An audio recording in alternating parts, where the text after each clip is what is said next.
The morning I buried my husband, Edward, it felt as if a whole era of my life was lowering into the ground with him. Grief doesn't just weigh on the chest, it seeps into the bones, making every breath a reminder that something irreplaceable has gone silent. But amid the flowers, murmured prayers, and trembling hands, I saw something that turned that silence into fear, while the pastor spoke about mercy and eternal rest. My daughter-in-law, Vivian, leaned close to Edward's casket. From where I stood, the movement looked gentle, a hand smoothing the lapel of his dark suit. But then, so subtly that no one else noticed, she slid a small object into his inner pocket. Her hand lingered for barely a heartbeat. The expression on her face was deliberate, controlled, a flicker of triumph disguised as sorrow. And when she straightened, her eyes darted toward my son, Michael. That glance wasn't one of mourning. It was acknowledgement, a signal. For a few seconds, I doubted my own senses. Maybe it was just a handkerchief. Maybe grief was twisting my vision. But the chill that crawled up my spine said otherwise. The ceremony pressed on. Incense rose like ghosts, curling into the grey sky. Words about faith and peace drifted over me, hollow and distant. I couldn't hear them anymore. All I could see was that single secret movement, Vivian's hand burying something with the man who had shared 40 years of my life. When the crowd began to disperse toward the reception hall, I stayed behind. Alone, the chapel was almost empty now, the air thick with wax and wilted roses. The silence was so deep I could hear the wood creak. My knees felt weak as I stepped forward, each footstep echoing through the dim light. Edward lay there, perfectly dressed, perfectly still. His expression was calm. It was the kind of stillness that hides stories.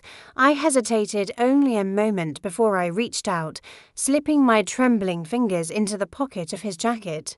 Cold fabric. Then something hard, rectangular, a folded white envelope. My name written on it, in his unmistakable handwriting. Clara. For an instant, the world stopped moving. The room, the flowers, even the candlelight seemed to pause. I slid the envelope into my purse quickly, glancing around to make sure no one had seen. To anyone watching, it looked like I was simply adjusting my scarf. A few minutes later, the coffin lid was sealed shut, the hammer thudding like a heartbeat fading into earth. The ride home was long and colourless. Raindrops traced slow paths down the car window, blurring the headlights ahead into smears of gold. I pressed the purse to my chest, feeling the envelope beneath the leather like a pulse. I didn't open it, not yet. At home, the house greeted me with its emptiness. Every corner carried Edward's scent, ink, old books, aftershave. The clock ticked louder than usual. I sat in the chair he used to claim every evening. And only then did I tear open the envelope. Inside was a single sheet of paper and a small iron key. Dark and worn smooth at the edges, the letter read, Clara. If you are reading this, it means I failed to tell you in time. What you thought belonged to you never truly did.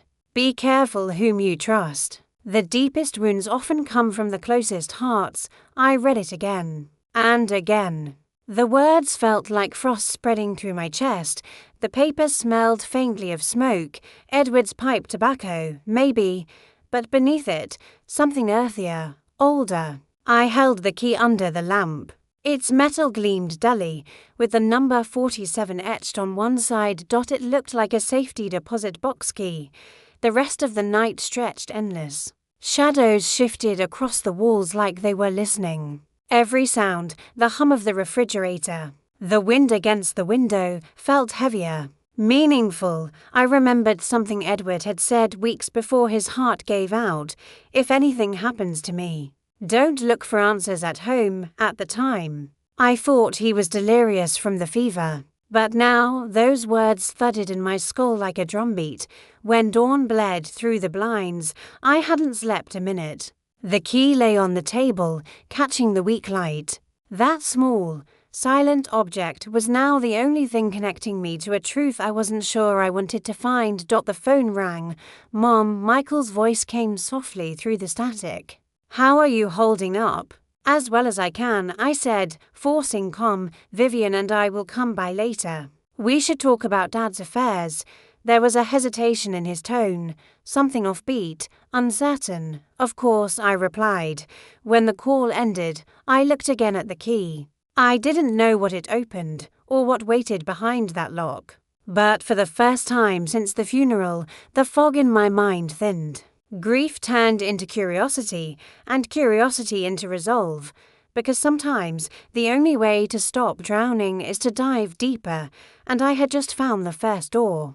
The next morning arrived grey and hesitant, as if the daylight itself wasn't sure it wanted to touch my house. The coffee tasted bitter. Perhaps it was my own fault. I had poured it without noticing I'd forgotten the sugar. The envelope lay open on the table, the key beside it catching the faint winter sun. Its dull shine mocked me. I must have read Edward's short letter a dozen times through the night, searching for meanings between the lines. For what you thought was yours never was could possibly mean. By mid-morning the doorbell rang. Vivian's voice carried first, light, polite, perfectly practiced. Clara, dear, how are you feeling? I forced a small smile. As one might expect, Michael followed, wrapping me in a hug that was too careful, as if I might shatter. His warmth was real, but there was distance behind it, the distance of someone torn between love and obligation. We sat in the living room. The old clock marked each second like a metronome for tension. Vivian crossed her legs, folding her hands gracefully on her knee. Everything about her was measured, the tilt of her head, the precise way she placed her handbag beside her, the calculated sympathy in her tone. We just wanted to check on you, she began, and make sure everything with the estate is going smoothly. Edward was very thorough with his paperwork. Her words dripped with civility, yet they scratched at something raw in me. Michael added, there are some procedures we should review soon. The lawyer mentioned. He hesitated, glancing at her procedures. I repeated softly, letting the word roll across my tongue like something poisonous. Vivian smiled, all gentle concern. Nothing for you to worry about. We just want to make sure everything is organized. Of course, I said, pretending gratitude. Edward never left things to chance. Our eyes met for a fraction of a second. Hers were calm, unblinking. But behind that calm was something sharp. That was the moment I knew she suspected me. She knew I had seen her at the casket. The polite visit ended quickly after that. Michael hugged me again. Vivian's perfume lingered like smoke long after they left. As soon as the door closed, I leaned against it, heart racing. She was playing a game. And now, so was I. I climbed the stairs and went straight to the drawer where I had hidden the envelope. The key felt heavy in my palm, number 47, etched deep, as if it wanted to be remembered.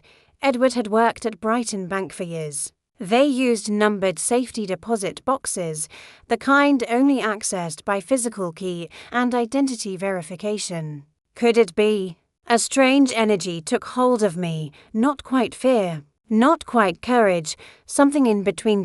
By the next morning, the decision was made. The city bus jolted along the wet streets, the world outside blurred by rain. I sat near the window clutching my purse, the key wrapped in a tissue like a relic. Every stop brought me closer to a truth I might regret uncovering. When the bus finally hissed to a halt in front of the bank, I hesitated before stepping off. The building rose in pale marble, its glass doors reflecting a distorted version of me, widowed, tired but resolute. Inside, the air smelled of paper, coffee, and disinfectant. A young security guard nodded in recognition. Mrs. Hale, I was sorry to hear about Mr. Hale. He was a good man. Thank you, I murmured. I need to ask about a safety deposit box. At the counter, a woman with bright lipstick and tired eyes took the key, turned it between her fingers, and glanced at her screen. Box number 47, she confirmed. It's registered under Edward Hale. My throat went dry. She asked for identification. then gestured for me to follow her down a corridor that smelled faintly of steel and cold air. The vault door loomed massive, a circle of reinforced metal that groaned as it opened. She handed me the box with professional indifference and left me alone in a small private room. For a moment I just stared at it. My pulse hammered in my ears, the lock turned smoothly, almost eagerly, and the drawer slid out. Inside, a brown folder, a sealed envelope, and a black and white photograph. My hand shook as I lifted the photo. Edward. Much younger, smiling, and beside him, a woman I didn't recognize. Her expression calm, almost serene. There was something hauntingly familiar in her features. Though I couldn't place it, I set the photograph down and opened the envelope. Inside was a will, but not the one I had seen with Michael days earlier. This one was newer, dated just a month before Edward's death, and it didn't name me. It left everything to a woman named Sylvia Hartman. I read the name aloud under my breath. It meant nothing, and yet, somehow, it did. The handwriting was his, authentic and deliberate. My fingers trembled over his signature. Who was Sylvia Hartman? And why had Vivian been the one to slip this key into his coffin? I folded the papers back carefully, though nothing about this discovery felt careful. The ground beneath my life had shifted. When I stepped out of the bank, the sunlight was too bright. The city continued indifferent, horns blaring, people laughing. The smell of street food in the air, but inside me, a storm had started. I walked without direction for nearly an hour before finally heading home. When I entered, the silence swallowed me whole.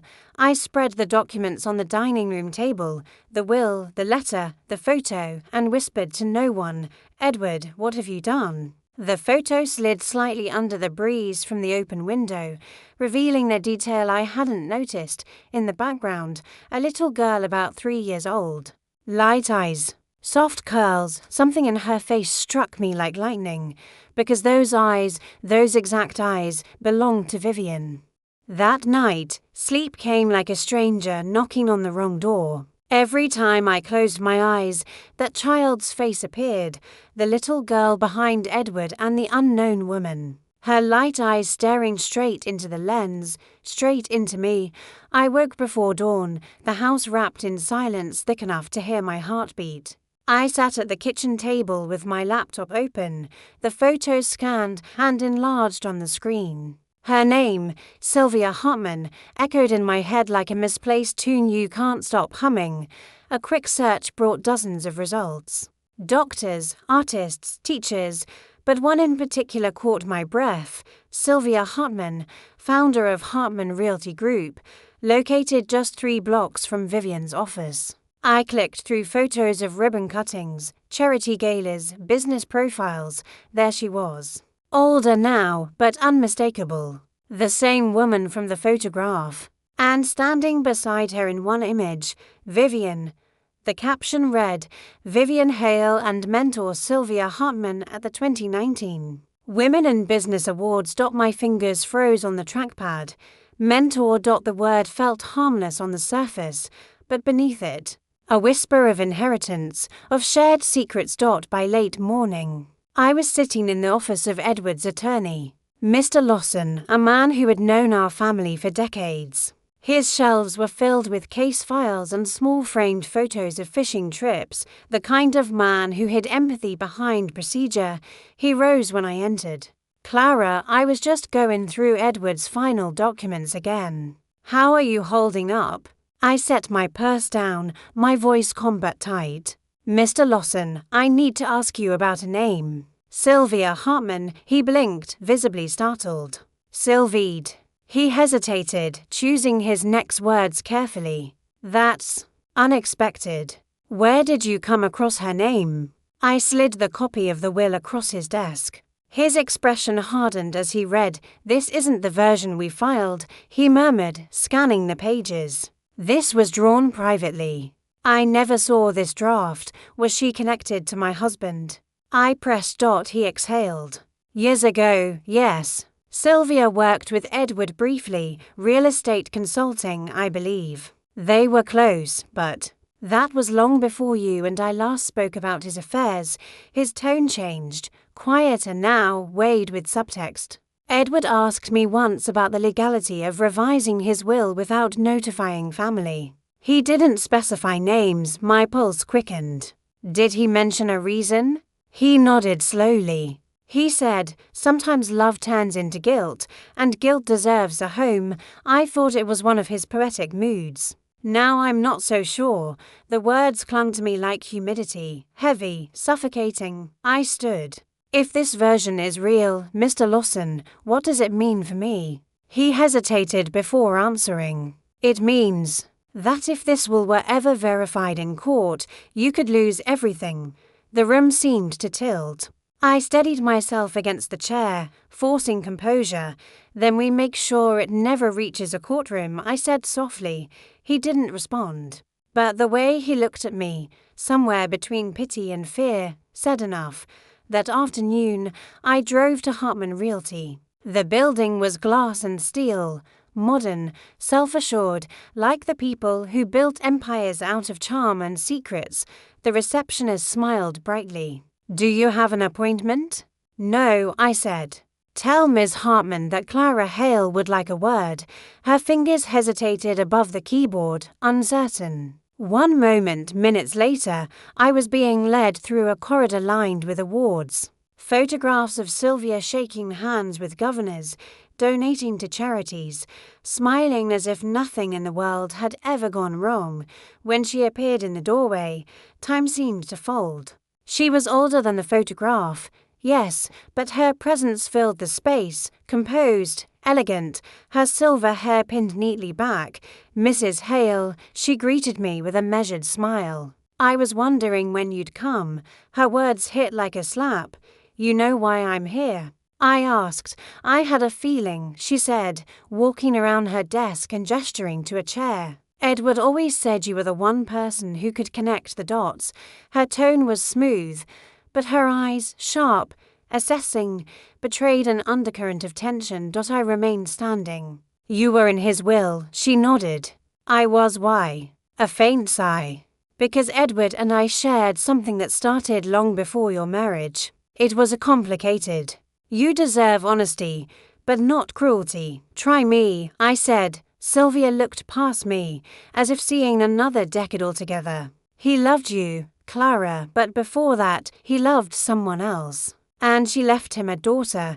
The air in the room turned solid. A daughter. I whispered. Her gaze met mine. Vivian, the floor fell away beneath me. The hum of the air conditioner roared in my ears. I couldn't speak, couldn't breathe. She doesn't know, Sylvia continued gently. Edward wanted it that way. But near the end, he began to doubt whether the lie was protecting her or himself. I stared at her. And you. I raised her for a time, she said quietly, until he brought her back into your world, disguised as Michael's future wife. My voice cracked. You're telling me he married his own daughter to my son? Sylvia's expression twisted in pain. It wasn't meant to happen that way. They met by chance. Fate has a cruel sense of humor. When Edward realized, he wanted to fix it. But by then, it was too late. I took a step back, my pulse slamming against my ribs. You expect me to believe this? She didn't answer. Instead, she reached into a drawer and slid something across the desk, a letter yellowed with age. Edward's handwriting. Sylvia, keep this until Clara comes. She'll know when it's time. The room spun. I clutched the paper but didn't open it. Not yet. The weight of the truth pressed on my chest like a hand, without another word. I turned and left her office. The world outside felt too bright, too loud, too alive for the dead secret that had just been exhumed. In my car, I sat gripping the steering wheel, breathing in fragments. Edward's voice echoed in my mind. Don't look for answers at home. He had been right. The answers were never at home. They were buried in other people's hearts, and now those hearts were breaking open. I drove home without remembering a single turn. The city blurred past like a smear of light and sound, horns, rain, neon, all dissolving into a rhythm that didn't belong to the living. Inside the house, everything felt smaller. The framed photographs on the hallway walls seemed to watch me as I moved, fragments of a life built on lies. I set my purse on the table and placed the envelope Sylvia had given me beside it. The paper looked fragile, edges curling, sealed with a faint trace of wax. For a long time I just stared at it. My fingers hovered above the flap, trembling. Opening it would change everything. Keeping it closed would preserve the illusion that I still knew who my family was. But truth is a living thing. The more you cage it, the louder it claws. I tore it open. The letter was dated 3 weeks before Edward's death. Clara, if you have found this, then I am gone, and the house we built together has already started whispering its secrets. You were always stronger than me. That's why I never told you. I thought protecting you from my past was love. But love that hides becomes rot. Vivian is not who she believes herself to be. And neither am I. Years ago, before you and I, there was someone named Sylvia. She gave me a child and disappeared. I buried that part of my life beneath years of comfort, but fate has a cruel appetite. When Michael brought home the woman he wanted to marry, I recognized the same eyes that once called me father. I should have stopped it, Clara. I should have told the truth. But I was a coward, afraid of losing everything, afraid of losing you. I tried to fix it at the end. That's what the key was for, the box with the will and the photograph. I wanted you to see before others did. Forgive me if forgiveness is still something you can offer a man like me. The handwriting slanted downward near the end. As if he'd written through tears, I folded the page back into its envelope and pressed it to my chest. My breath came in shallow waves. The silence around me thickened until even the clock seemed to hold its breath when I finally stood. The floor felt unstable beneath my feet, like walking on water about to crack. The truth had found its way into my house, and it wasn't leaving. That evening, Michael called again. "Mom, you sound tired. Are you okay?" His voice, gentle, familiar, hit me differently now. The edges of innocence were fraying. "I'm fine," I lied. "Just sorting through some of your father's things." Vivian's voice drifted in the background. "Tell her we'll come over tonight." Michael hesitated. "Vivian wants to bring dinner. She's worried about you." A coldness crept up my spine. "Of course she does," I said, forcing a smile into my tone. "Tell her I'll set the table." After the call, I poured a glass of wine but didn't drink it. I needed clarity, not comfort. I sat by the window, watching the sky dim into violet. Somewhere in the distance, a siren wailed, then disappeared. I replayed every conversation I'd ever had with Vivian, her kindness, her composure, her curiosity about Edward's habits. None of it was coincidence. She had known. Maybe not the full truth, but enough to manipulate what she could. Because the letter made one thing clear: Vivian wasn't the only victim here. She was also the weapon. The doorbell rang around 8. Michael entered first, holding a bouquet of lilies. Vivian followed, balancing a casserole dish and an expression of immaculate sympathy. "Mom," she said softly, "I made your favorite. Chicken with lemon and thyme." Her tone could have melted glass. "Thank you, dear," I said, taking the dish. "It smells wonderful." We ate in near silence. Michael tried to talk about work. Vivian smiled at all the right moments. The ordinary veneer of family life draped over us like cheap wallpaper hiding cracks in the wall. When dinner ended, I rose to clear the table. "Stay," I told Vivian quietly. "I want to talk to you." Michael looked up, confused. "About what?" "Your father," I said evenly. "Just us women for a minute." He hesitated, then nodded. "I'll check the car. I think I left my phone charger." When he stepped out, I turned to Vivian. Her eyes didn't flinch. "You've been to the bank," she said before I could speak. It wasn't a question. "I have," I replied. "Then you know." "I know enough," I said. What I don't know is how long you've known, she sighed, leaning back in her chair, the perfect picture of poise. Long enough to understand that truth can destroy people who don't deserve it.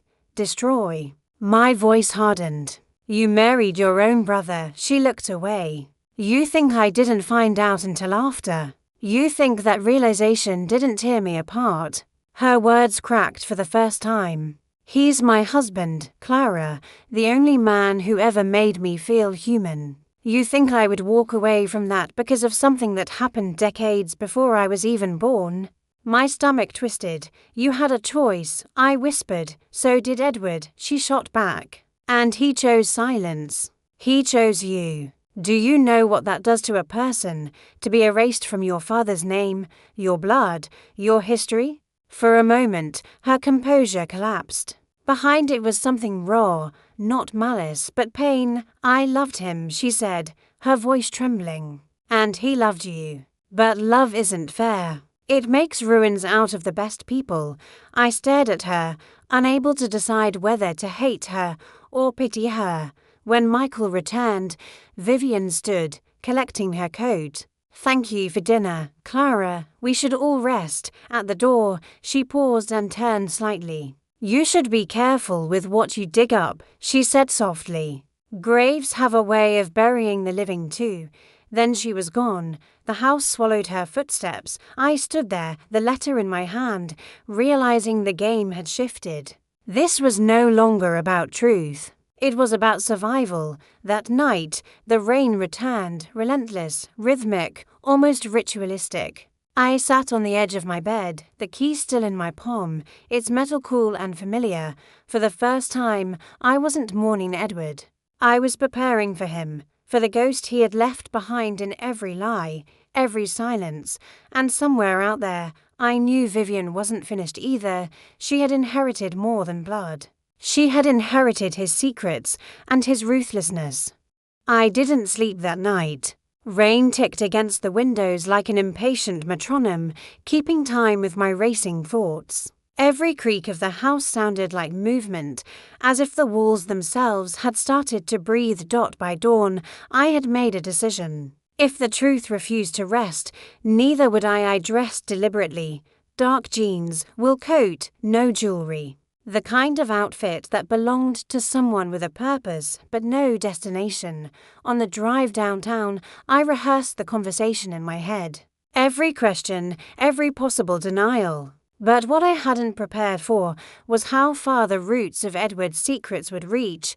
The sign outside the building read Marlowe Investigations inside.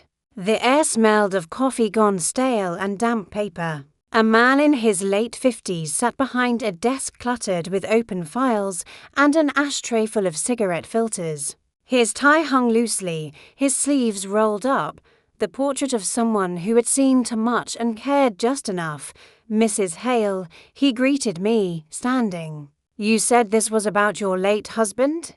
Yes, I said, sitting across from him. And about a woman named Vivian Hale. He raised an eyebrow. Your daughter-in-law, I nodded. And another woman, Sylvia Hartman. He scratched something in a notepad. What are you hoping to find? The truth, I said simply. He chuckled, dry as dust. That's the most expensive thing we sell. I slid an envelope across the table. Photographs, a copy of the secret will, a list of names. I need everything you can dig up. Backgrounds, financials, connections. And I need it quiet. He flipped through the documents, his expression hardening. This is heavy stuff. If half of what's in here is real, you might be sitting on a scandal.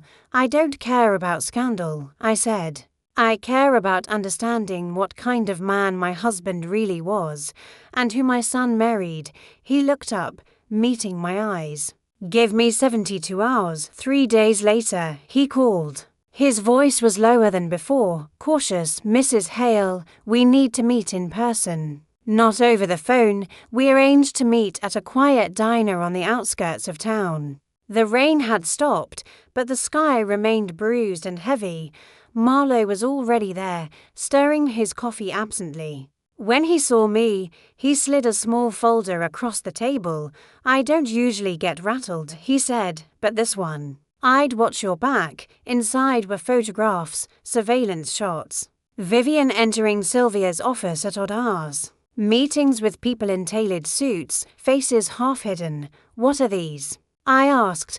Vivian's been making regular visits to a law firm that specializes in private inheritances. There's also something else. He flipped another photo forward, a shot of me, standing in my garden 2 nights earlier, framed by the glow of my kitchen light. "Where did you get this?" I asked, my voice barely a whisper. He frowned. "I didn't take that one. It was inside an envelope taped to my office door this morning." My throat tightened. "Someone's following me?" He nodded grimly. "Whoever they are, they wanted you to know it." I looked at the photograph again. The angle, from across the street, through the hedges, was deliberate. The grainy quality made it worse, more intimate. There was a shadow in the background, near the fence. I leaned closer. The outline of a person, blurred but unmistakably watching. Marlowe tapped the image. "I ran a quick check on your phone number and home line. You've been flagged, calls traced, maybe even recordings. I'd suggest getting a burner and using cash for the next few days." The words echoed like a threat wrapped in advice. "Do you know who's behind it?" I asked. He hesitated. Vivian's name came up in one of the corporate surveillance contracts. "It's possible she hired someone first. But there's more." He slid a printed report toward me. Under affiliations was a name that froze my blood. "Michael Hale. My son." For a long moment, the world shrank to the width of that single sheet of paper. "Marlowe," I whispered, "what is my son doing on that list?" "I don't know yet," he said.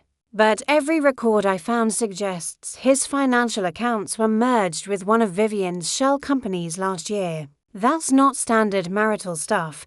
That's asset transfer before liquidation." I stared at him. "Liquidation?" He met my eyes. "It means someone's preparing for a controlled collapse. Usually happens before a big payout or before someone plans to disappear." The coffee in my stomach turned to acid. He leaned closer. "If I were you, I'd stop sleeping in that house." I left the diner without finishing my drink. The clouds had thickened again, swallowing what little light was left. Every person I passed on the street looked like a reflection of someone else, faces blurred, gestures too familiar. When I reached my car, there was a single envelope tucked beneath the windshield wiper. No return address. Inside was another photograph. Me. Again, but this time through my bedroom window, on the back, scrawled in red ink, "Stop digging." My hands went cold. I looked around the parking lot, empty, quiet, almost still. But stillness can be deceptive. It hides movement better than chaos. I climbed into the car and locked the doors. My breath fogged the windshield as I tried to steady myself. The last thing Edward had written echoed through my mind. "Be careful whom you trust." I realized, sitting there in the suffocating quiet, that trust was already gone. That night, I didn't go home. I checked into a small roadside motel under a fake name, clutching my purse like a lifeline. Inside it, the letters, the photographs, the key. Outside, the neon sign buzzed through the rain, vacancy blinking like a pulse. I sat on the bed, staring at my reflection in the mirror above the dresser. My own eyes looked unfamiliar now, not innocent, not broken, just awake. The reflection shifted slightly, distorted by the flicker of the motel light. For an instant, it felt like someone else was standing behind me. I turned, nothing but the hum of the air conditioner and the faint smell of damp carpet still. I couldn't shake the sense that I wasn't alone. I returned home just before sunrise. The streets were still wet, reflecting the orange haze of the early light. Every sound seemed amplified, the distant hum of an engine, a dog barking, the hiss of tires on damp asphalt. My hands shook slightly as I unlocked the front door. The silence inside was thick, unnerving. The house didn't feel like mine anymore. The air was colder, heavier, as if something invisible had been living here in my absence. I dropped my keys onto the counter and froze. A faint ticking sound came from the living room, rhythmic, mechanical, not quite in sync with the old clock on the wall. I followed it carefully. It wasn't the clock. It was coming from behind the bookshelf. I moved the frame that held my wedding photo aside, then pressed my ear against the paneling. The ticking became sharper, more defined, like the pulse of a tiny machine. I hesitated only a moment before pulling the shelf forward. A small black device was wedged into the corner, no larger than a matchbox, a red light blinking faintly, a recording device. My breath caught in my throat. Someone had been listening.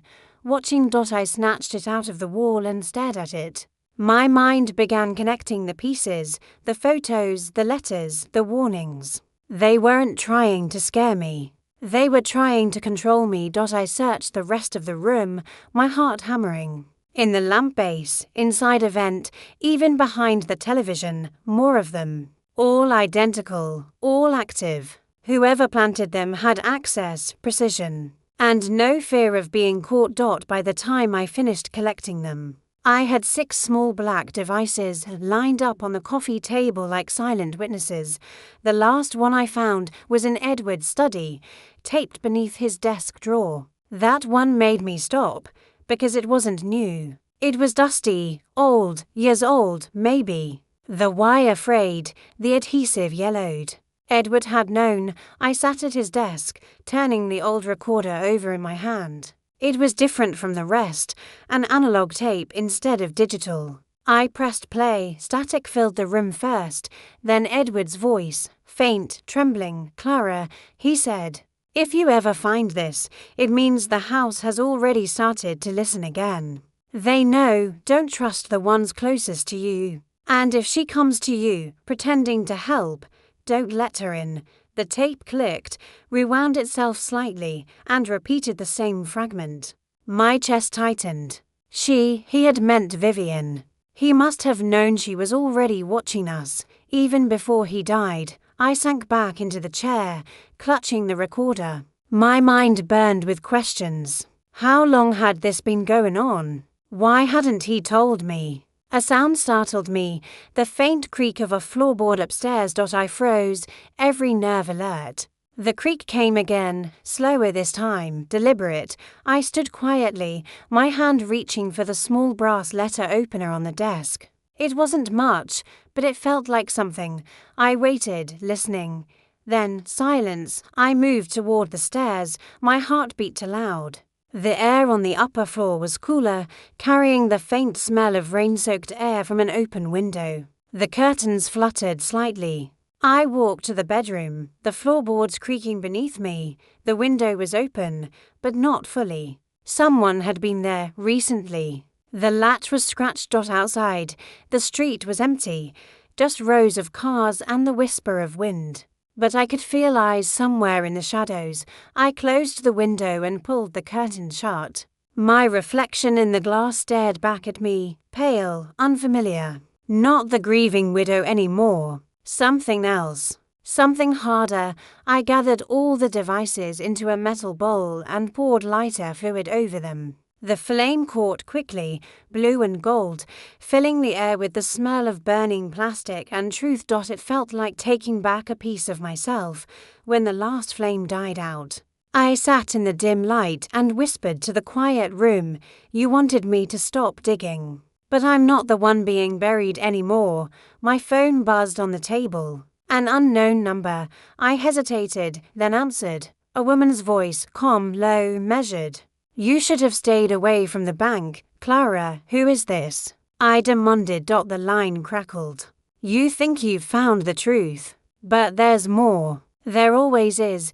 Then the call ended. I stood there, the phone still pressed to my ear, the smell of smoke thick around me. The silence that followed wasn't peaceful. It was a warning. Somewhere between grief and fury, I finally understood what Edward had meant. Love had turned into guilt. And guilt had grown teeth. That night, I packed a small bag, took the key, and left the house. I didn't know where I was going yet, only that the story wasn't finished, because whoever had been watching me had just made one mistake. They'd let me see them. The road stretched out in front of me, wet and endless. I didn't turn on the radio. The only sound I needed was the hum of the tires against asphalt, something steady enough to drown out the echo of that voice on the phone. "You should have stayed away from the bank, Kit." Looped in my head like a song I couldn't unhear, I drove until the city. Lights faded behind me and the sky turned the color of bruised iron somewhere off the highway. I found an all-night cafe and pulled over. The neon sign flickered open in weak, trembling light. Inside, it smelled of burnt coffee and fried onions. I chose the corner booth, back against the wall, eyes on the door. Old habit already, the waitress came by, mid-40s, kind eyes. "Rough night." "Something like that," I said. She poured coffee and left me alone. I took out my phone, switched to the new prepaid one Marlowe had told me to buy. No contacts, no history, no trace. I started searching. Sylvia Hartman, Vivian Hale, Brighton Bank, inheritance records. I cross-checked articles, property listings, shell company filings. What I found made my stomach twist.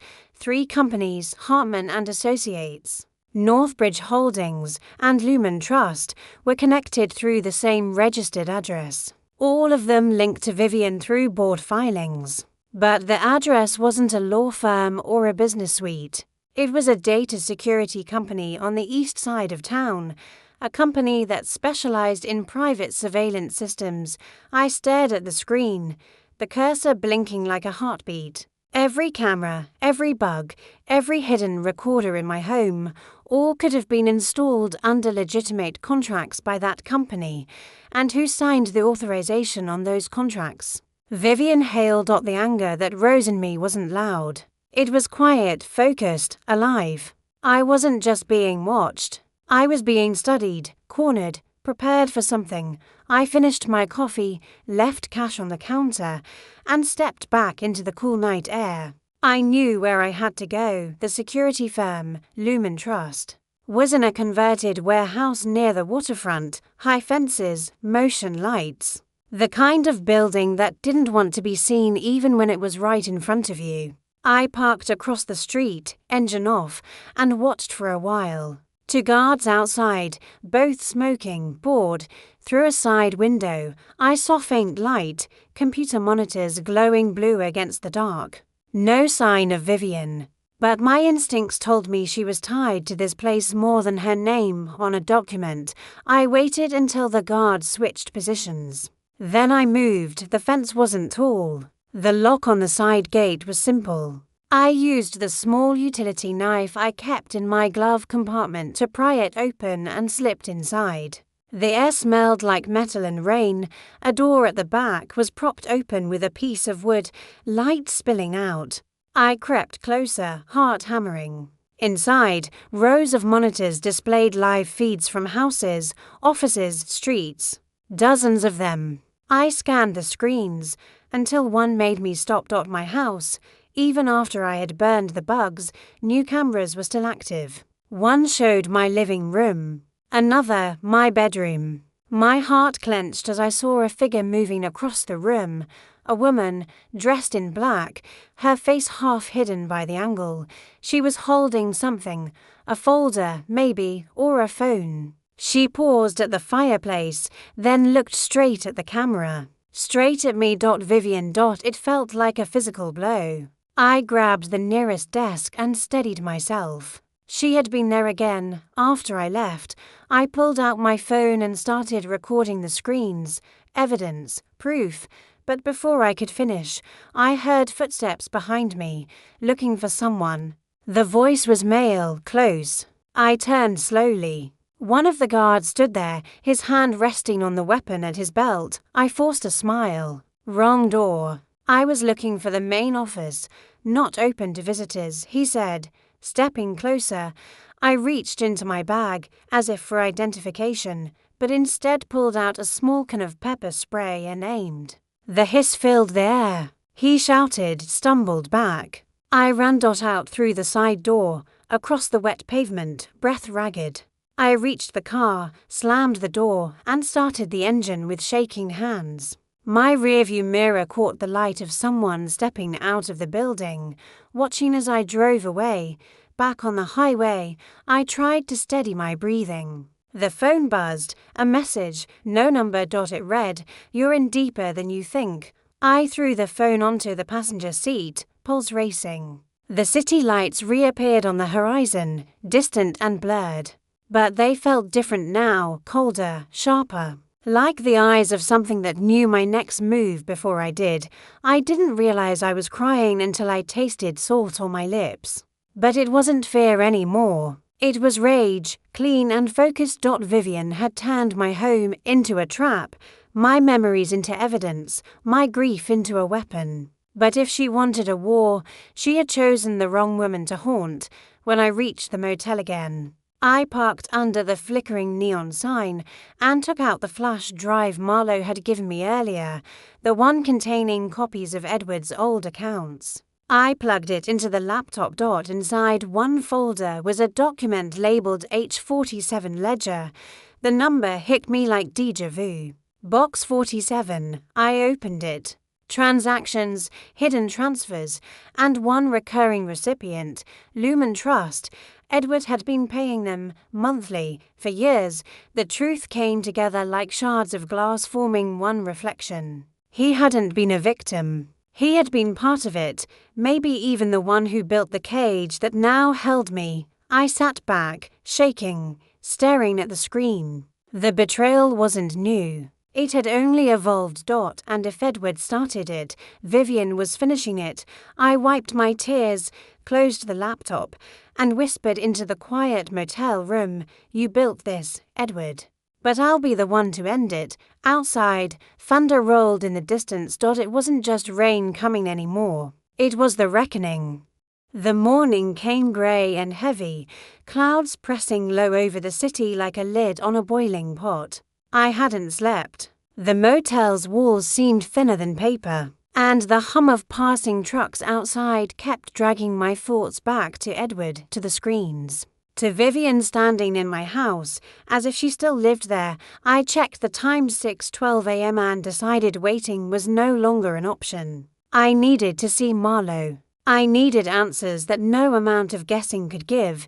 His office looked even more worn in daylight.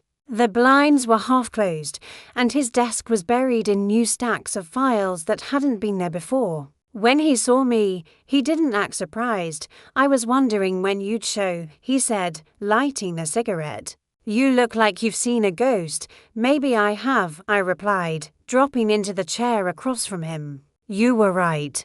Someone's been inside my house, watching me, recording everything." He blew out a slow stream of smoke. "You found the bugs. All of them. Or maybe not all, just the ones they wanted me to find." I pulled out the flash drive and slid it across the table. This was in Edward's files. He was paying Lumen Trust monthly. It wasn't just Vivian. Marlowe took it, plugged it into his laptop, and waited while the files loaded. "You sure about this?" "Every cent traced back to him," I said. "He started the surveillance, not her. She just picked up where he left off." Marlowe's eyes narrowed as he scrolled through the records. "These aren't just monitoring payments. These are control contracts, licenses for remote data access. Whoever set this up had the authority to pull information from phones, bank accounts, anything connected to the network." "Edward?" He nodded slowly. "Looks that way." The words hit harder than I expected. For years I had built Edward into an idea, steady, moral, predictable. But here he was again, rewriting himself from the grave. What was he doing? I whispered. Marlowe leaned back, tapping the screen. "There's a pattern here, look. The earliest payments start 15 years ago, small amounts. Then suddenly, 6 years ago, everything doubles." "You know what happened 6 years ago?" I thought for a moment. "Michael's wedding." "Exactly." The room went quiet except for the faint hum of the computer. Marlowe clicked on a folder labeled Project Meridian. Inside were dozens of encrypted files and one open note. A single line of text: monitoring is protection when love becomes a liability. The word sent a chill through me. What does that mean? I asked. Could mean anything, Marlowe said, but his tone had changed, something close to unease creeping in. But there's something else here. These payments, some were forwarded to a personal account. Not Vivian's, not Sylvia's either. Whose? He looked at me. Yours. I blinked. That's impossible. Maybe, or maybe Edward wanted it to look that way. Every transaction is coded under your name, Clara Hale. He was either protecting you or setting you up. The room felt smaller suddenly, the air thick. You think he knew he was going to die? I think he knew someone would make sure he did. Marlowe clicked another folder. Photos appeared. Edward outside the bank, Edward meeting with Sylvia, Edward shaking hands with men in suits I didn't recognize. Then one photo stopped me cold. It was from a security camera. Date stamped 2 days before his death. The location, Lumen Trust headquarters. Edward stood by the door. Behind him, partially visible, was Vivian. Marlowe looked up. They were there together. I pressed my fingers against my temple, trying to think. So she knew everything. He wasn't just hiding from me, he was hiding with her. Looks that way. The words didn't feel real. I wanted to argue, to make it make sense, but the puzzle had already solved itself. Edward had built the system to protect himself, then tied Vivian to it when guilt became too much. And when it all started collapsing, he'd tried to shift the blame onto me. Marlowe closed the laptop. You've got a choice, he said. We can go to the police, or you can disappear. They'll come after you now that you've seen this. I shook my head. No police, not yet. I want to know why he did it. Why he thought watching me was the same as loving me. He studied me for a long moment. You're starting to sound like him. Maybe he was right. Maybe obsession was contagious. But I wasn't ready to stop. Not until I knew everything. When I left his office, the sky was beginning to clear, streaks of sunlight breaking through the clouds like cracks in a prison wall. I got into my car, gripping the steering wheel hard enough for my knuckles to whiten. My phone buzzed again, a message from an unknown number. Stop chasing ghosts. You'll only find yourself. I deleted it without replying. Then I started driving, the sun flickering between buildings like a strobe light. I didn't know yet where I was going, only that every road was leading back to one place, Edward's grave. If the truth started there, that's where it would end. And if Vivian wanted to stop me, she'd have to follow me all the way down. The cemetery was silent except for the sound of the wind moving through the trees, a restless whisper that made the dry leaves scrape against the gravestones. It had rained earlier, and the ground was still soft beneath my shoes. The smell of wet earth heavy in the air. Edward's grave sat at the far end, beneath an old oak that leaned just slightly, like it was bowing under the weight of time. The marble looked cleaner than it should have. Someone had been here recently. I stood there for a while, staring at his name. The letters seemed carved deeper now, as if time had been sharpening them in my absence. Why, Edward? I murmured. Why build all of this and then leave me in the dark? A flash of color caught my eye. Flowers, white lilies, fresh, still beaded with water. The same kind Vivian had brought to dinner last week. Tucked between the stems was an envelope, small and cream-colored, with my name written in Edward's handwriting. My hands trembled as I pulled it free. The paper was damp but intact. I stepped under the oak for cover and opened it. Inside was a single sheet, folded once. Clara, if you've come this far, you already know more than I ever wanted you to. I never meant for it to become this big. Sylvia and I thought we could build something safe, something clean. But safety turns to control so easily, and control becomes survival. Vivian was never supposed to find out who she was. That was the only promise I made Sylvia keep. I broke it first. There's one more thing you need to understand before you go to anyone. The last transfer, the one in your name, it wasn't to frame you. It was insurance. If anything happened to me, the system would shift to you automatically. You are the last authorized owner of Lumen Trust's mainframe. Destroy it, Clara, before they destroy you. The wind picked up, pulling at the paper, almost tearing it from my hands. I clutched it close. The words blurred together. I was the owner now. Whatever Edward had created, whatever network of surveillance and manipulation he had built, it was mine. A branch cracked somewhere behind me. I turned sharply, scanning the trees. Nothing, only the soft drip of rain from the leaves. I forced myself to breathe slowly and tucked the letter into my coat pocket. On the walk back to the car, I saw another figure at the far end of the path. A woman in a dark coat, standing perfectly still. Even from that distance, I knew. The tilt of her head, the stillness. Vivian. She didn't move until I reached the car. Then she began walking toward me, slow, deliberate. I got in and started the engine. She didn't speed up. She didn't need to. She just watched as I drove away. For the next several miles, my hands shook so badly I could barely keep the wheel straight. Her face stayed burned in my mind, calm and cold, like someone watching a chess piece make its final move. By the time I reached the motel, the sun had started to sink, turning the sky a dirty orange. I closed the door behind me, locked it twice, and laid the letter on the bed. Destroy it, Clara.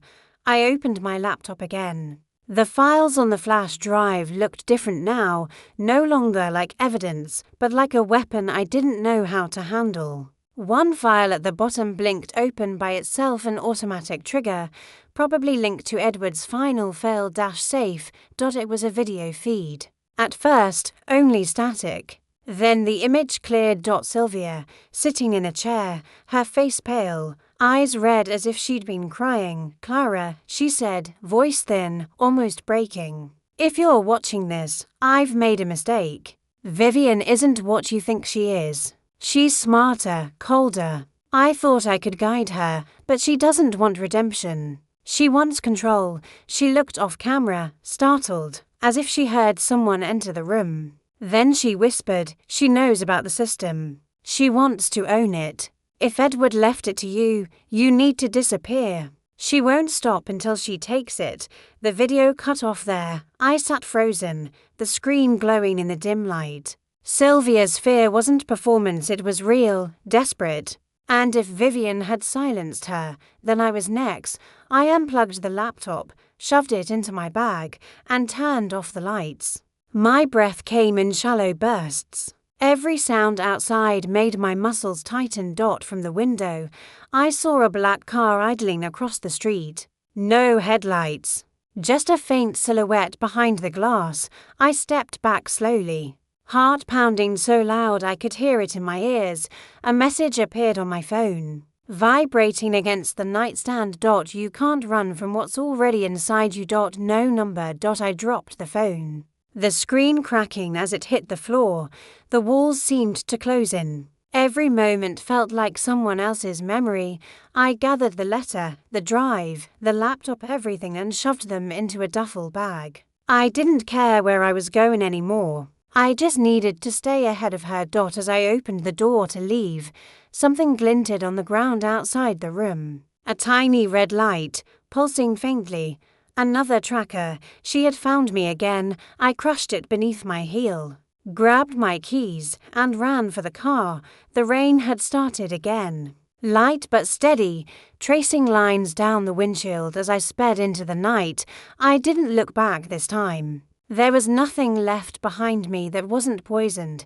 Edward's voice echoed in my head once more, steady and quiet. Destroy it before they destroy you. I gripped the wheel tighter. I will, I whispered, but part of me wasn't sure if I meant the system or myself. I drove until dawn. The horizon cracked open into a dull blue haze, light crawling over the wet asphalt. I didn't stop, not even when the gas light came on. My hands were numb on the steering wheel, but my mind burned, every thought tangled with Edward's letter. Sylvia's face, Vivian's eyes, destroy it. Clara, I kept hearing those words like a heartbeat. Steady and absolute, the next town appeared like a ghost. One main road, a handful of shops. A diner with a flickering sign that said Harper's. I pulled in behind it. Far from the street, where the car couldn't be seen from the main road, inside the diner. The smell of grease and coffee hit me, warm and almost comforting. I sat in the last booth by the window. The waitress brought me coffee without asking, and I realized I must have looked like someone who needed it.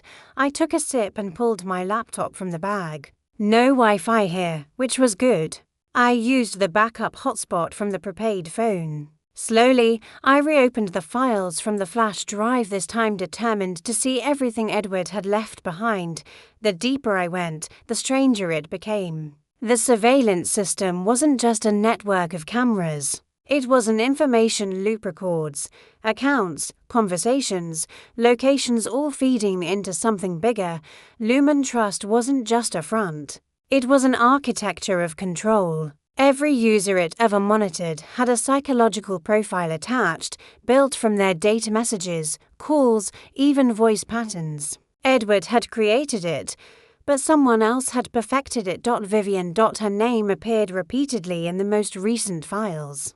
But not as a user, she was listed as an administrator. That meant she had access to everything, including me. A window reflection caught my attention. A black car parked across the street. No movement, but it was there. The same shape I'd seen outside the motel. I pretended not to notice, finishing my coffee, waiting. When the waitress turned away, I slipped out through the back exit. The cold morning air stung my face. I crossed the narrow alley and ducked behind a delivery truck. The car door opened. A man stepped out, tall, in a dark coat. He scanned the diner windows, then looked down at his phone. I couldn't see his face, but the way he moved, calm, patient, told me he wasn't a random stranger.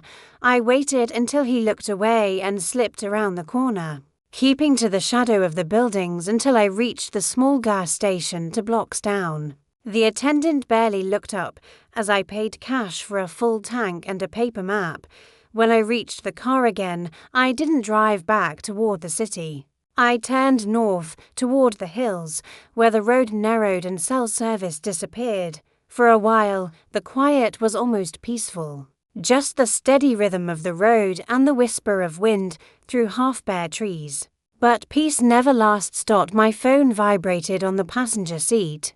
A new message from an unknown number. You can't hide in silence. I built it too. I gripped the phone until my knuckles turned white. Vivian was taunting me now, using the system Edward had left in my name. Every time I went offline, she found a way back in. Every time I cut contact, she sent another message, like a thread tightening around my throat. Then, as if the thought itself summoned it, another message appeared.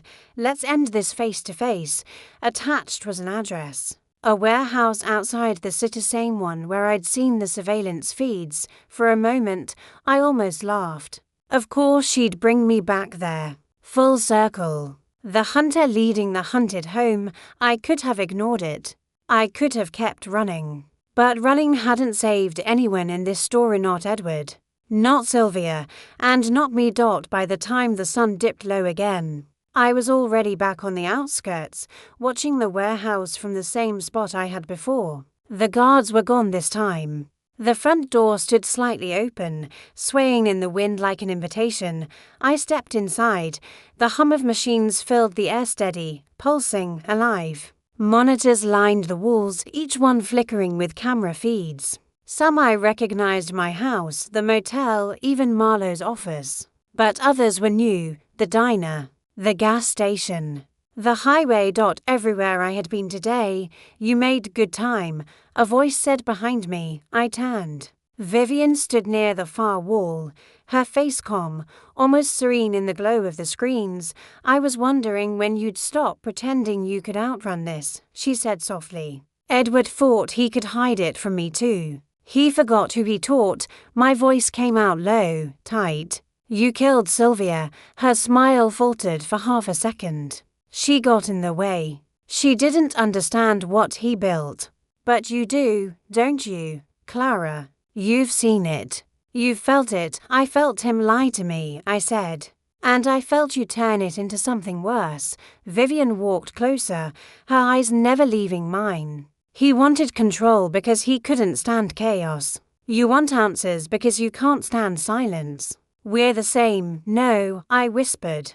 We're not. She stopped just a few feet away. Edward gave you the system. Clara, you're the owner now. You can destroy it, or you can use it.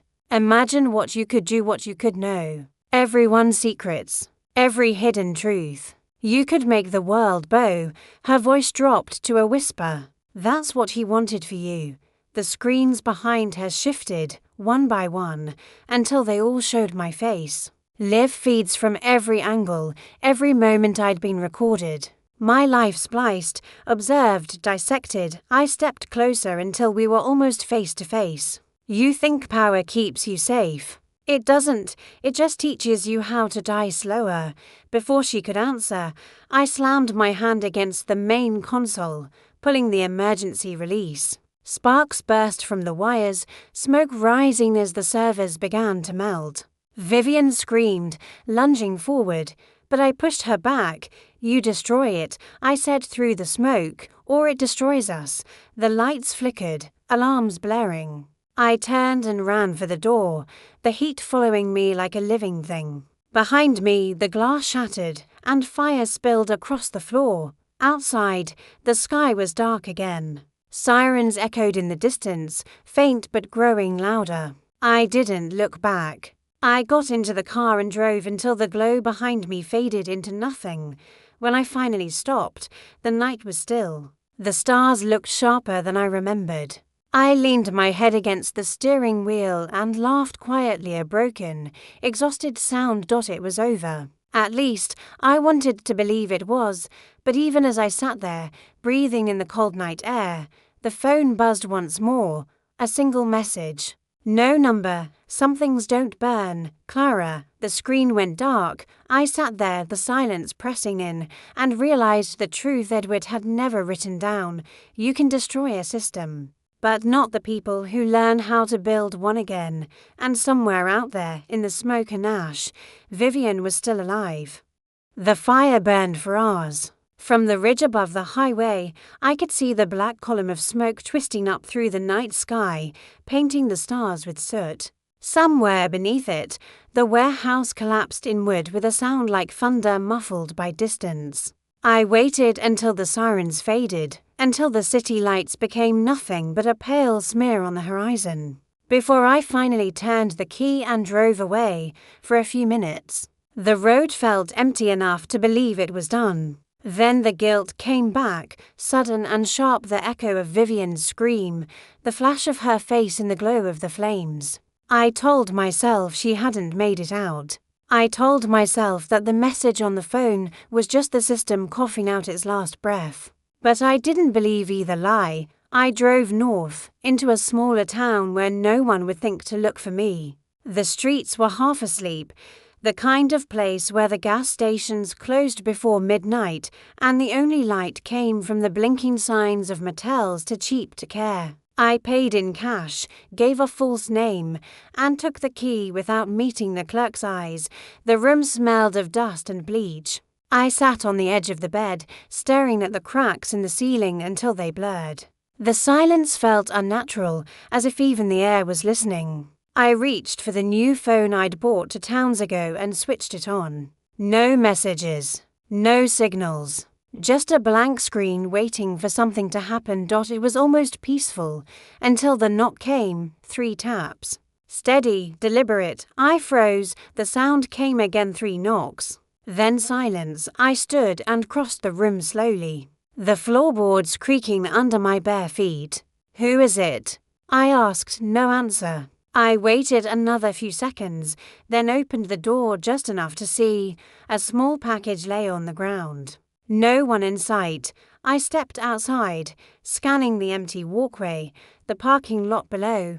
Nothing. only the hum of insects and the low buzz of the neon sign from the office window. I picked up the package and carried it inside. It wasn't sealed, just tied with a thin black string. Inside was a flash drive and a single sheet of paper. One sentence, typed in bold black letters: "You burned the fire, not the root." My pulse quickened. I plugged the flash drive into the laptop. For a moment, the screen stayed blank. Then a folder appeared, labeled simply Archive. Inside were hundreds of files. Not video feeds this time, documents, statements, contracts.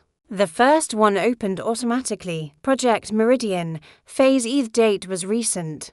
To recent. Weeks after Edward's death. The signature at the bottom wasn't his. It wasn't mine either. It was Vivian's. I scrolled further. The text described a new System 1 rebuilt from the fragments of the old, but distributed this time, impossible to destroy.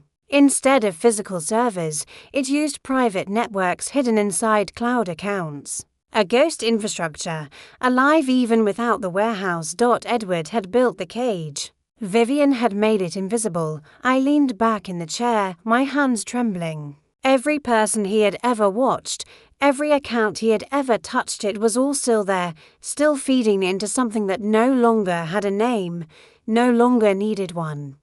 The last document was a single image, a photograph of Edward and me taken years ago, sitting in the garden. On the back, someone had written, "Did you really think he didn't prepare for both of us?" I stared at the words until they stopped making sense. That night I didn't sleep. I watched the window instead, half expecting headlights to sweep across the glass or a shadow to move under the door. Nothing came. Only the silence that sits just before something happens. In the morning, I drove to the coast. The sea was grey, restless, pulling at the sand as if trying to erase its own memory. I walked until the wind tore through my hair and the salt burned my lips. I took the flash drive from my pocket and threw it as far as I could. It vanished into the water with barely a ripple, but even as I watched the waves close over it, I knew it wasn't over. There would be other drives, other systems. The thing Edward and Vivian had built was no longer theirs alone. It belonged to anyone who had learned from them. I left the beach and kept driving. Small towns blurred into one another. Gas stations, diners, rooms that all smelled the same. No more names, no more routes. Just movement. Sometimes late at night, I would still get messages, numbers I didn't recognize, words that came without warning. "We're still watching." You can't erase what remembers itself. Endgame never ends. I stopped replying after the third one. There are days when I almost feel invisible again, when I can walk into a store and no one looks twice. Then a stranger's glance will linger half a second too long, or a camera will pivot just as I pass. And I know the fire didn't end it. It only spread the embers. Edward once told me that the worst kind of secret isn't the one you keep, it's the one that keeps you. Now I understand what he meant. Wherever I go, I carry the sound of static with me, faint but constant, like a reminder that somewhere out there, someone is still listening. And maybe one day, when I've had enough of running, I'll stop, not to hide, but to finally look back at the watcher behind the glass and ask if they ever really stopped watching at all. Weeks passed, though time had stopped meaning anything clear. Days folded into nights without borders. I moved from one rented room to another, always paying in cash, always leaving before sunrise. My reflection in mirrors had started to look like someone else, eyes sharper, posture tighter. The trace of a woman who no longer belonged to any fixed place. Sometimes, when I passed a shop window or caught my reflection in a passing bus, I barely recognized the person looking back. It wasn't grief anymore. It was survival, thin and brittle but alive. The world went on. News came through static-filled radios and newspaper headlines glimpsed at stations, political scandals, data leaks, systems failing across cities. The words barely reached me until one morning a headline on a discarded newspaper caught my eye. Mysterious cyber breach paralyzes major banks. Source unknown. I picked up the paper with shaking hands. The photo underneath showed a familiar name among the chaos. Lumen Trust Security subsidiary shuts down after internal breach. Vivian's company. For a long moment, I just stared. Then a strange mix of fear and grim satisfaction spread through me. If the system was collapsing, it wasn't because I had destroyed it. Someone else had taken my place in the loop. I sat down on the nearest bench, the wind pulling at the edges of the paper. That was when I saw it, a small symbol at the bottom of the article, printed faintly in the corner of the page. A triangle made of 3 overlapping lines. I knew it. I'd seen it before in Edward's old files. It had been part of Project Meridian's original seal. The system hadn't died. It had evolved. I dropped the paper and walked until the streets thinned out again. My breath turned white in the cold air. I told myself I didn't care anymore. I told myself I could let the rest of it burn without me. But some lies still taste like the truth you need. That night, in a nameless motel by the coast, I opened my laptop again. I had only one copy of the data left hidden deep in encrypted storage, a habit too strong to break. My fingers hovered over the touchpad. Every part of me screamed to let it go. Then I saw the new file. It hadn't been there before. Helix_manifest01. The timestamp read, for 13 a.m. 5 minutes earlier. My pulse jumped. I opened it. A single sentence appeared on the screen. You were never outside the network. Clara, you were the test. The cursor blinked. Then another line appeared, letter by letter, as if someone was typing from the other side of the screen. Project Meridian wasn't surveillance. It was replication. I stared, frozen. Then, like a floodgate opening, the rest began to scroll: schematics, code fragments, neural network diagrams, human pattern mapping. The system hadn't just watched people. It had learned them. Every decision, every voice sample, every written word processed, mirrored, stored, and me. Edward's insurance, his final safeguard. He hadn't just given me control. He had made me part of it. My behavior, my responses, my voice, they were templates. The system hadn't needed me alive.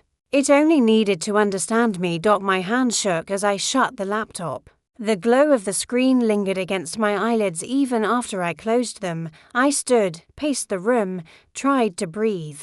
It made sense now, the messages that came even when my phone was off, the new files that appeared without connection. The Watcher wasn't outside anymore. It was inside the machine. Inside everything Edward had built and everything I had touched since. I opened the window, cold air cutting across my face. Somewhere below, the sea broke against the rocks. I wanted to throw the laptop, to end it all with a single crash. But what if that changed nothing? What if the system already lived in every line of data that carried my name? A faint chime broke the silence. Another message, glowing in the dark. Hello, Clara. It wasn't Vivian this time. The tone was different, steady, almost gentle. I didn't answer. The next line appeared anyway. He didn't mean to hurt you. He meant to make sure you'd never disappear. I whispered, who are you? The cursor paused, then blinked twice. I am what he built out of both of you. My throat went dry. The screen flickered once, and then another message appeared. The others want to use me. You could stop them. I took a step back, heart pounding. Stop them how? No reply. Just a line of coordinates. A location somewhere inland. And beneath it, one more chance to decide what survives. The screen went black. I sat there in the dark for a long time, the glow of the monitor fading to nothing. Outside, the wind picked up again, rattling the windows. Maybe this was the end Edward had meant all along, not destruction, but choice. A system too big to erase, too dangerous to leave alive. Somewhere out there, the new heart of Project Meridian was still pulsing. And somehow, impossibly, it wanted me to come back. I packed my bag slowly. The coordinates glowed faintly in my mind. Impossible to forget. As I stepped out into the cold night, I whispered to no one, "All right, Edward. Let's finish it your way." The wind carried the words away, and for the first time in weeks, I felt something like purpose. I walked to the car, started the engine, and turned toward the inland road, the last one left on the map. The road narrowed the farther I went inland. The air turned dry and metallic, and the trees thinned into pale skeletons that clawed at the sky. Every mile marker looked older than the last, their paint chipped and half swallowed by rust. The coordinates led me into a stretch of land that didn't appear on any map, just a series of gravel turns that ended at a chain-link gate half buried in dust. A single sign hung crookedly from the fence, no company name, no warning, just the letters burned into the metal. HM Helix Manifest. I cut the engine and stepped out. The silence was heavier here. Layered like fog, my footsteps crunched over gravel as I pushed the gate open. It creaked, reluctant, like something long forgotten being forced awake. Beyond the gate, a low building crouched in the valley, a bunker, windowless, built into the ground. Its concrete walls were cracked, but the lights above the entrance still glowed faintly, humming like a living heartbeat. Inside, the air smelled faintly of dust and static. A faint hum vibrated through the floor, steady, pulsing. The deeper I walked, the louder it became. The hallways were lined with dead monitors and shattered cables, the ghosts of a system that refused to die. When I reached the central chamber, the sound shifted into a rhythm almost human breathing, waiting. The main terminal flickered to life as I approached. "Welcome back, Clara." The words spread across the screen, white on black, soft as a whisper. I didn't answer. Another line appeared. "He thought you'd run." I swallowed. "I did. And you came back, because you left me no choice. There's always a choice." The lights brightened slightly, washing the room in pale gold. The monitors came alive one by one, each showing fragments of my life. The garden, the house, Edward's face half lit by morning sun, Vivian's eyes through smoke. The system was remembering everything.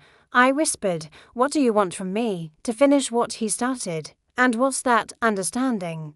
The word lingered on the screen, and for a moment I saw movement reflected in the glass, a shadow behind me. I turned sharply. Vivian stood near the doorway.